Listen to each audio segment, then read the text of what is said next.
तो इस कहानी की शुरुआत होती है एक रेगिस्तान को दिखाने से। कुछ वक्त पहले साइंटिस्ट की एक टीम यहाँ हर जगह पर रिसर्च करने के लिए आई थी। वो दरअसल जमीन को खोदकर गहराइयों से जिंदगी का कोई सैंपल लेना चाहती थी, ये पता करने के लिए कि क्या जिंदगी वहाँ मुमकिन है। मशीन के जरिए उन्होंने 9 मील तक वहाँ खुदाई की और खुद भी वहाँ गए थे। ये बात काफी हैरत वाली थी क्योंकि आज से पहले इंसान इतनी गहराई में नहीं गए थे। फिर कुछ दिन के बाद यहाँ रेत का खतरनाक तूफान आया। साइंटिस्ट ने मदद मांगने के लिए अपनी टीम से कोई राब्ता नहीं किया क्योंकि ये एक सुनसान इलाका था। उनका राब्ता भी टूट गया था अपनी टीम से, तो जाहिर है टीम ने भी कोई मदद नहीं भेजी। तूफान यहाँ तक काफी देर तक रहा। जाहिर है साइंटिस्ट से कोई राब्ता नहीं हुआ, तो मजीद इन्वेस्टिगेशन करने के लिए टीम ने अपना एक आदमी भेजा जिसका नाम जैक था। वो यहाँ अकेला आया था। तूफान के बीच से निकल कर वो आगे बढ़ रहा था। आस पास वो देखता है मगर उसे वहाँ कोई नहीं दिखता। यहाँ एक काफी बड़ी लैब थी, इसलिए जैक वहाँ जाता है चेक करने के लिए कि आखिर यहाँ पर क्या हो रहा था, मगर वहाँ पर भी उसे कोई नहीं मिलता। वहाँ सिर्फ लोगों के कपड़े और जूते पड़े हुए थे। ये लैब काफी बड़ी थी, इसे देखने से साफ लग रहा था कि इस प्रोजेक्ट पर टीम ने काफी पैसा लगाया है। हर जैक आगे बढ़ता है और एक कमरे में जा पहुँचता है। वहाँ उसे फोन और रेडियो दिखते हैं, मगर उनकी हालत ऐसी थी जैसे काफी वक्त से किसी ने इस्तेमाल नहीं किया। जैक को काफी अजीब लगता है, इसीलिए उस जगह को और चेक करने के लिए आगे बढ़ता है। वो अब एक फ्रीजर रूम में जाता है जहाँ चीजों को ठंडा और ठीक रखने के लिए रखा जाता है। यहाँ पर गोश्त भी था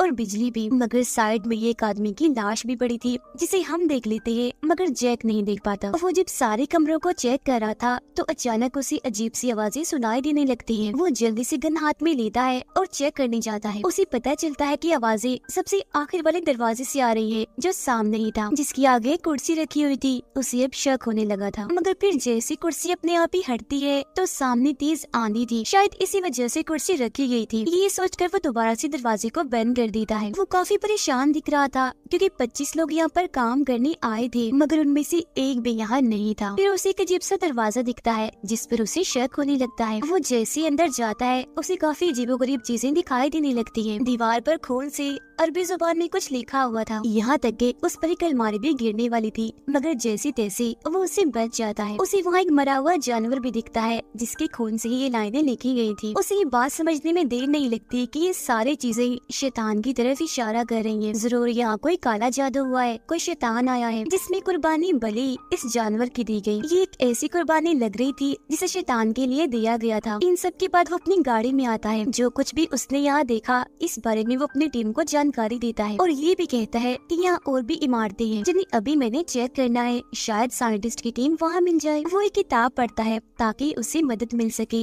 मगर तभी लाइट चली जाती है। वो फौरन जनरेटर वाले कमरे में आकर जनरेटर चलाता है और इस जगह को भी चेक करने लगता है। तब उसे यहाँ एक कैमरा मिल जाता है। वो सिर्फ ये जानता था कि साइंटिस्ट की एक टीम यहाँ आई थी, मगर इससे आगे और बात उसे नहीं बताई गई, यानी ये बात कि वो जमीन में गहरा होल सुराख करने वाली थी। ये सारी बातें उसे इस कैमरा में रिकॉर्ड वीडियो से पता चल जाती है। ये भी कि वो यहाँ जिंदगी का सैंपल लेने आए थे जमीन की बहुत बहुत गहराई से। फिर वो सारे साइंटिस्ट खुशी में पार्टी करने लगते हैं, जिसका मतलब साफ था कि वो अपने इस मकसद में कामयाब हो गए हैं। उन्हें सैंपल मिल गया है, मगर आगे क्या हुआ ये उसे पता नहीं चल पाता। जो भी था, मगर यहाँ कोई गड़बड़ जरूर थी जिसका शक जैक को भी हो रहा था। फिर जैसे जैक अपनी गाड़ी में सोने लगता है तो उसी गाड़ी की खिड़की पर काफी सारे इंसानी हाथ दिखते हैं, जिन्हें देखकर एकदम वो काफी घबरा जाता है। मगर बहुत जल्द उसे एहसास हो गया था कि ये मेरा बस वहम था, क्योंकि हाथ अब वहाँ से गायब थे। लेकिन क्योंकि उसे अभी भी अजीब लग रहा था तो वो लैब के कमरे में सोने के लिए चला जाता है। अगली सुबह जब वो उठता है तो तूफान थम चुका था, सब शांत हो गया था। वो सोचने लगता है कि मौसम साफ है तो अब मैं आसानी से साइंटिस्ट को ढूंढ लूंगा। इसीलिए वो अपनी गाड़ी लेता है और वो सारी इमारतें चेक करने के लिए चला जाता है। जिस दौरान उसे एक अलग ही कमरा नजर आता है। अंदर जाने पर उसे कोई मिलता तो नहीं, मगर वहाँ ताज़ा कॉफी बनी पड़ी थी, जिसका मतलब था कि यहाँ कोई रह रहा है। उसे शक होने लगता है, इसीलिए वो फौरन अपनी गाड़ी की तरफ आता है। अभी वो अपनी टीम को इस बारे में बताने ही वाला था कि तभी वो देखता है कि इसी तरफ एक लड़की भागती हुई आ रही है। वो भी जैक को देख लेती है, मगर कुछ नहीं कहती और अंदर जाने लगती है। जैक उसे शक भरी निगाहों से देख रहा था और उसके पीछे पीछे जाने लगता है, क्योंकि वो पूछना चाहता था कि यहाँ पर असल में क्या हुआ। वो लड़की उसे कहती है कि मेरा नाम जेनी है, मैं भी उसी टीम में से एक हूँ। हमारे लीडर की मौत हो गई है, बाकी लोगों का मुझे नहीं पता, लेकिन मैं इतना जानती हूँ कि अब बस मैं अकेली ही यहाँ पर मौजूद हूँ, इसीलिए यहाँ से मैं भी जाना चाहती हूँ। वो बस इतना ही कहती है, मजीद खुल की बात नहीं करती। मगर कम से कम अब जैक को इतना तो पता चल गया था कि ये भी उन साइंटिस्ट में से एक है। वो फौरन अपनी टीम को इस बारे में जानकारी देता है और कहता है कि मैं उस लड़की जेनी को लेकर आ रहा हूँ। जो सुनकर फौरन उसका बॉस कहता है कि नहीं, अभी तो मत आओ, वहीं रुको, हमें जितनी हो सके और जानकारी दो, क्योंकि इस प्रोजेक्ट पर बहुत पैसा लगा है। तुम्हें तब तक वहाँ रुकना होगा जब तक नई टीम वहाँ नहीं आ जाती, क्योंकि वहाँ काम करने वाली एक इंसान तुम्हें मिल भी गई है, तो अब तक तुम काफी जानकारी इकट्ठा कर सकती हो कि आखिर क्या हुआ। अब जैक जब फ्रीजर रूम में जाता है तो उसे वो लाश वहाँ दिख जाती है। तब जेनी उसे बताती है कि ये मेरे बॉस की लाश है, इनकी मौत दिल का दौरा पड़ने से हुई। मगर ऐसा नहीं था, क्योंकि उसकी मौत तो ये फ्रीजर रूम में सर्दी की वजह से हुई थी। जेनी आगे कहती है कि हमें जल्द से जल्द यहाँ से निकलना चाहिए, मगर जैक उसे मना कर देता है, क्योंकि अब कहीं न कहीं उसे जेनी पर शक हो रहा था। उन दोनों की काफी बातें होती है, जिसमें जैक उसे बताता है कि काफी वक्त पहले मेरी वाइफ की मौत हो गई है, मगर कैसे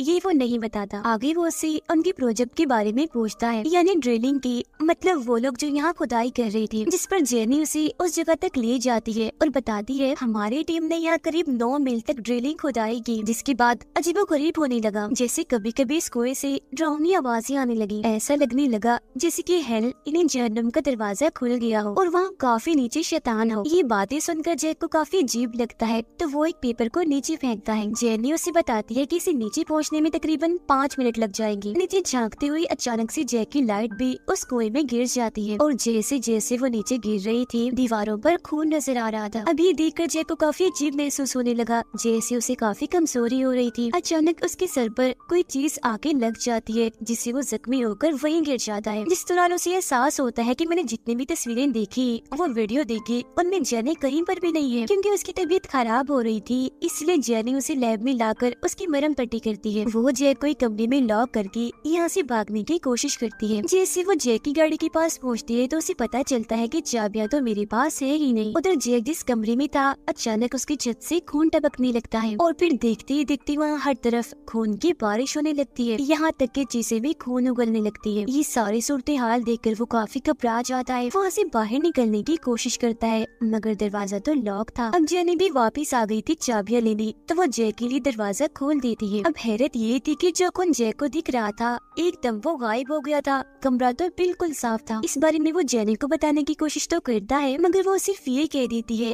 कि ये बस तुम्हारे दिमाग का वहम है, तुम थोड़ा आराम कर लो। फिर कुछ देर आराम करने के बाद जैक जब उठता है तो अपनी टीम से राब्ता करता है। टीम से उसे पता चलता है कि जो साइंटिस्ट वहाँ आए थे उनमें जेनी का नाम नहीं है, जिसका मतलब साफ है कि वो टीम का हिस्सा नहीं है। ये बात सुनकर जैक को और शक होने लगता है कि जेनी तो क्या इस मिशन पर कोई भी औरत नहीं भेजी थी, इसीलिए वो लैब में आकर हर जगह उसे ढूंढने लगता है, मगर वो उसे कहीं भी नहीं मिलती। बाहर जब वो आता है तो दूर उसे ट्रैक्टर दिखता है, जिसके आसपास परिंदों का एक झुंड था, और ये झुंड तब से था जब से जैक यहाँ आया था। जैसे वो ट्रैक्टर के पास जाता है तो पीछे से जेनी भी आ जाती है। जैक उसे बताता है कि मैंने अपनी टीम से राब्ता किया है, उन्होंने मुझे बताया कि हमारे पास जेनी का कोई रिकॉर्ड नहीं है। तो बताओ तुम कौन हो, आखिर तुम क्यों नहीं बताती कि तुम कौन हो, तुम्हारी क्या पहचान है, तुम यहाँ क्या कर रही हो, तुम्हारा मकसद क्या है। जिसके जवाब में जेनी कहती है कि हाँ, ये बात बिल्कुल सच है कि इस मिशन पर किसी भी औरत को नहीं भेजा गया, मगर जो यहाँ का लीडर था वो मुझे जानता था, उसने मुझे यहाँ आने की इजाजत दी ताकि मैं उनकी मदद कर सकूं। और वो वीडियो जो तुमने देखी, मैं उसमें इसलिए नहीं थी क्योंकि वो वीडियो मैं ही बना रही थी।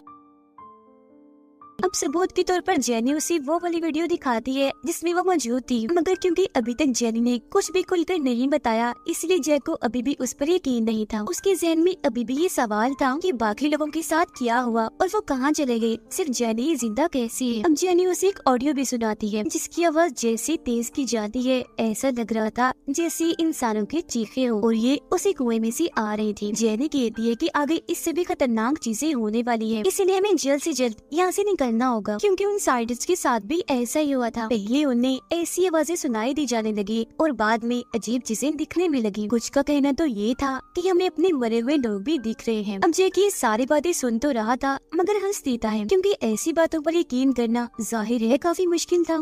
अब हम देखते हैं जैक की इन्वेस्टिगेशन टीम को। जैक ने उन्हें भी वो सारी खून से लिखी हुई लाइंस और निशान भेज दिए थे, जिनमें से एक आदमी जो अरबी जुबान जानता था वो उसे देखकर कहता है कि ये निशान एक शैतान का है, एक ऐसा शैतान जो मर्दों का शिकार करता है, पहले उन्हें तकलीफ देता है और बाद में उनसे सुसाइड करवा लेता है, मतलब कि वो लोग अपनी ही जान ले लेते हैं। ऐसा वो शैतान उनकी आत्मा लेने के लिए करवाता है। और ये तस्वीर में दरअसल एक तरह की कुर्बानी बलि है जो उसी शैतान के लिए ही होती है। और ये उसी बलि की बात की जा रही थी जो जैक ने भी उस कमरे में देखी थी, उस जानवर की, ताकि वो शैतान इस दुनिया में आ सके। उधर जैक और जेनी मदद आने के इंतजार में बैठे हुए थे। उनके बीच काफी बातें होती है जिससे साफ जाहिर था कि अब उनकी दोस्ती हो गई है। मगर यहाँ एक बात समझ नहीं आ रही थी कि जेनी दोस्त है या दुश्मन। अब जैक को शराब की एक बोतल मिल जाती है जिसे यहाँ पर छुपा के रखा हुआ था, साथ ही उसे यहाँ किताब में से चाबी भी मिलती है जिस पर वो इतना ध्यान नहीं देता और उसे वापस रख देता है। फिर वो उसी ऑडियो को सुनने लगता है जो जेनी ने उसे सुनाई थी। अब जेनी का मानना था कि ये आवाजें शैतानों की है क्योंकि उनसे हल्का दरवाजा खुल गया है। मगर अब जब जैक उसे गौर से सुनता है तो ये आवाजें इंसानों की थी,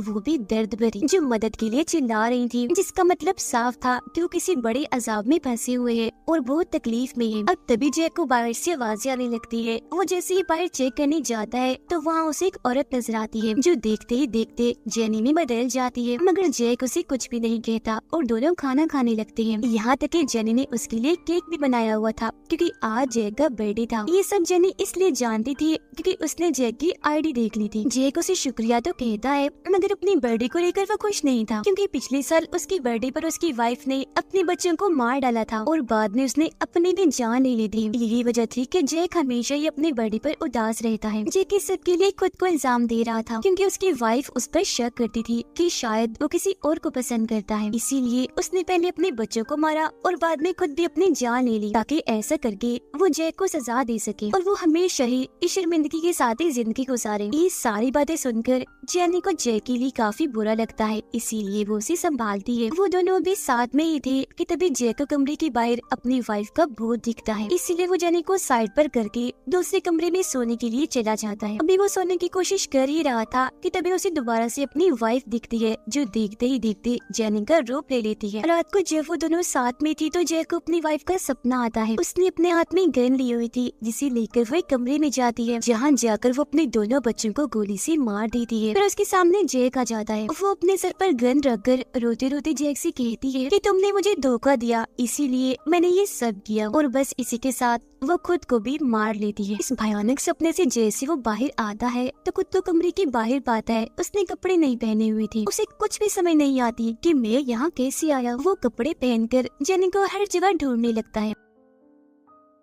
वो वॉशरूम में जाता है जहाँ एक भयानक इंसान जिसका जिस्म गल सड़ रहा था वो उस पर हमला करने की कोशिश करता है। जैक काफी डर गया था इसीलिए भागने की कोशिश करता है, मगर तभी वो भयानक इंसान अचानक से जेनी बन जाता है। तो फौरन जेनी आकर जैक को संभालती है। जैक काफी घबरा गया था, वो हकीकत से भटक चुका था। उसे बार बार उस रात के ख्याल आ रहे थे जब उसकी वाइफ ने अपने और अपने बच्चों की जान ली थी। इन ख्यालों में जैक को बार बार जेनी भी दिखाई दे रही थी जैसे वो हर जगह मौजूद हो। फिर अगली सुबह जेनी जब वॉक पर जाती है तो जैक सारे सामान की तलाशी लेने लगता है। वो उस वीडियो को भी देखता है जिसमें जेनी थी क्योंकि उसके दिमाग में शक था और उसका शक यकीन में तब बदलता है जब वो उस वीडियो में अपनी ही टोपी देखता है, जिसका मतलब साफ था कि ये वीडियो उस वक्त की नहीं है जब साइंटिस्ट यहाँ आए थे, बल्कि ये तो जेनी ने बाद में बनाई थी ताकि वो जैक के आगे झूठ बोल सके। ये सारी बात पता लगने के बाद जैक फौरन अपनी टीम से राब्ता करता है और जल्द से जल्द उन्हें टीम भेजने की मांग करता है, गन लोड करता है और लैब के अंदर चला जाता है। जी काफी घबराया हुआ था क्योंकि अब उसे यकीन हो गया था कि उस कुएं से शैतान बाहर आए हैं और उन्हीं में से एक जेनी के रूप में है। अब जैसे जैक खुद को एक कमरे में बंद करता है तो बाहर से उसे ऐसी आवाज आती है जैसे कोई उसे पुकार रहा है। अब गन लेकर जब वो बाहर आता है तो ट्रैक्टर के पास जाता है जहाँ उसे काफी बड़ा गड्ढा दिखता है जिसमें हजारों की तादाद में कीड़े थे। वो अब जैसे गौर से देखता है तो वो सभी कीड़े अचानक से परिंदों में बदल जाते हैं। वो उड़ने लगते हैं जिस वजह से जैक बौखला जाता है और अब वो भी उस गड्ढे में गिर जाता है जिसमें उसे इंसानी कंकाल ढांचा दिखता है। घबराया तो वो पहले हुआ था मगर अब तो वो बेहद डर जाता है। वो जैसे तैसे गड्ढे से बाहर आकर लैब में चला जाता है और अपने कमरे में आकर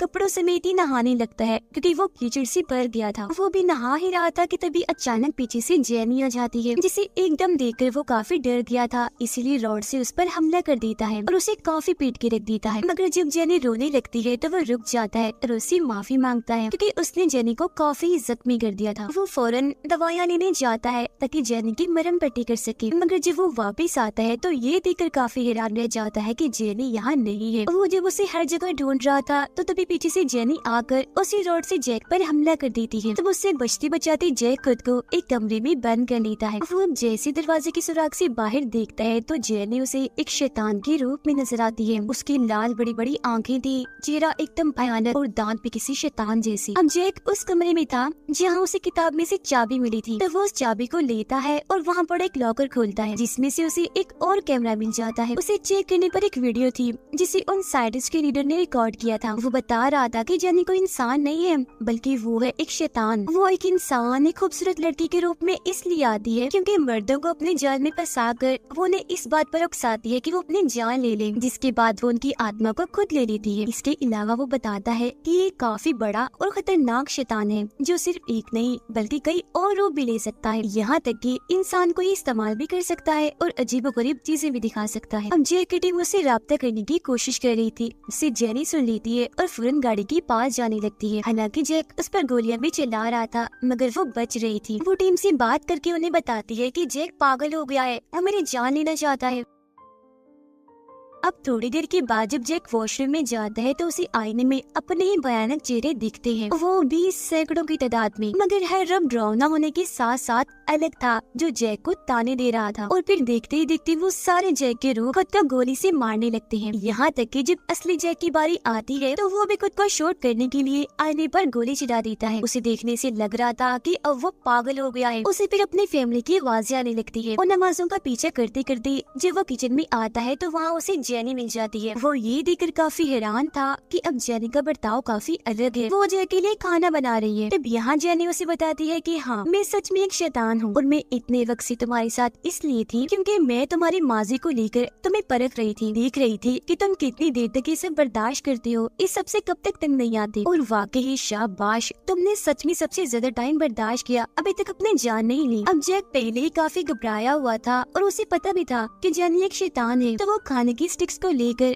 उसके सामने क्रॉस बनाने की कोशिश करता है ताकि इससे जेनी भाग जाए, मगर इससे उस पर कोई असर नहीं होता, उल्टा वो तो हंसने लगती है। ये देख घबराते हुए वो गन उठाता है और जैसी गोली चलाने लगता है गन लाइटर में बदल जाती है, जो देखकर जेनी सिगरेट लेकर उससे जलाती है जैन को परेशान करने के लिए। अब जेनी उसके काफी पास आकर कहती है कि अगर तुम मुझे अपनी आत्मा दे दो तो मैं तुम्हें तुम्हारी फैमिली से मिलवा सकती हूँ। वो असल में उसे एक सौदा कर रही थी, मगर हकीकत तो ये थी कि ये सब नाटक था। वो तो बातों में उलझाकर जैक की जेब से चाबियां लेना चाहती थी, जिसमें वो कामयाब भी हो जाती है। चुपके से वो चाबियां ले लेती है। अब ये सारी बातें करते करते जैक अपने ख्यालों में गुम हो जाता है। उसे वही दिन याद आता है जब उसकी बर्थडे थी, यहाँ उसकी फैमिली उसके साथ थी, सब काफी खुश थे। अब इससे इसका फायदा उठाकर जेनी यहाँ से भाग तो जाती है, मगर कुछ दूर जाने पर उसे एहसास होता है कि मैं यहाँ से अकेली नहीं निकल सकती, इसीलिए वो वापस आने का फैसला करती है। जैक अपने ख्यालों में इस कदर खो गया था कि उसे सब कुछ सच लगने लगा था, मगर बहुत जल्द जब इस झूठ का पर्दा हटता है तो उसे अपने पास कोई भी नहीं दिखता। इतनी ही देर में बाहर उसे जेनी भी दिख जाती है, जो उसे भी बाहर आने का कहती है। वो जब बाहर आता है तो देखता है कि वहाँ जेनी की बजाय उसकी वाइफ है, जो उसे कहती है कि तुम बेकसूर हो, इसीलिए मैं तुम्हें बचाने आई हूँ। वो गाड़ी में बैठ तो जाता है, मगर उसे पता था कि ये जेनी के चाल है, इसीलिए वो एक पेचकस को उसके अंदर घुसाकर उसे जख्मी कर देता है और इस पूरी जगह पर पेट्रोल छिड़क कर आग लगा देता है। अब इतनी ही देर में यह रेस्क्यू टीम भी आ जाती है, जो दोनों को ही बचा लेती है। अब बाद में सारी कहानी सुनने के बाद सब ये कहती है कि जेनी सच कह रही है, वो सच में उस मिशन का हिस्सा थी, मगर लिस्ट में उसका नाम नहीं था। बस दरअसल हुआ यूँ था कि उसको इसे एक ऐसी गैस बाहर निकली जो सीधा इंसान के दिमाग पर असर करती है। वो गैस जैसे इंसान की सांस के साथ अंदर जाती है तो उस इंसान को अजीबोगरीब ख्याल नजर आने लगते हैं। उस इंसान की हालत एक किस्म की पागलों जैसी हो जाती है। जब भी तो साइंटिस्ट के बॉस को जेनी एक शैतान और फिर बाद में जैक को भी ऐसे ही लगने लगा, क्योंकि वो भी तो उस गैस के असर में आ ही गया था। गैस का असर सभी पर इतना खतरनाक हुआ कि सबने अपनी जान ले ली, और सिर्फ जेनी पर इसका असर नहीं हुआ क्योंकि उसका कमरा सबसे दूर था। वो एक औरत जो थी, वो लोग जेनी को शैतान इसलिए मान रहे थे क्योंकि अब सिर्फ वो ही थी जो इस गैस के असर से बची रही, इसीलिए वो इनसे अलग ही थी। और यही एक वजह है कि जेनी ने पूरी कहानी में ही खुलकर बात नहीं की, और बिल्कुल ऐसा ही जैक के साथ भी हुआ। अभी सारी बातें सुनकर जैक को पहले तो यही लगता है कि शायद ये सच है, जेनी इंसान ही है, इसीलिए वो उसके पास जाता है, माफी मांगने। वो हॉस्पिटल में थी मगर असल में जैक का इरादा तो कुछ और ही था। वो एक आदमी की गन छीनकर जेनी को मारने की कोशिश करता है। अब जेनी तो बच जाती है मगर अभी भी जैक उसे शैतान ही समझ रहा था, इसीलिए कहते हैं कि ठीक है मैं अपनी आत्मा देने को तैयार हूँ। दरअसल उस गैस का असर अभी भी उसके दिमाग में था, एक तरह से वो अपने होश को बैठा था। तो जाहिर है हकीकत पर वो कभी यकीन करने वाला नहीं था, इसीलिए बाकियों की तरह वो अपनी ही जान ले लेता है, खुद को गोली से शूट करके। तो असल में कोई शैतान हेल का दरवाजा कुछ भी नहीं था, ये बस जैक के दिमाग की सोच थी। और इसी के साथ ये कहानी इधर ही खत्म हो जाती है।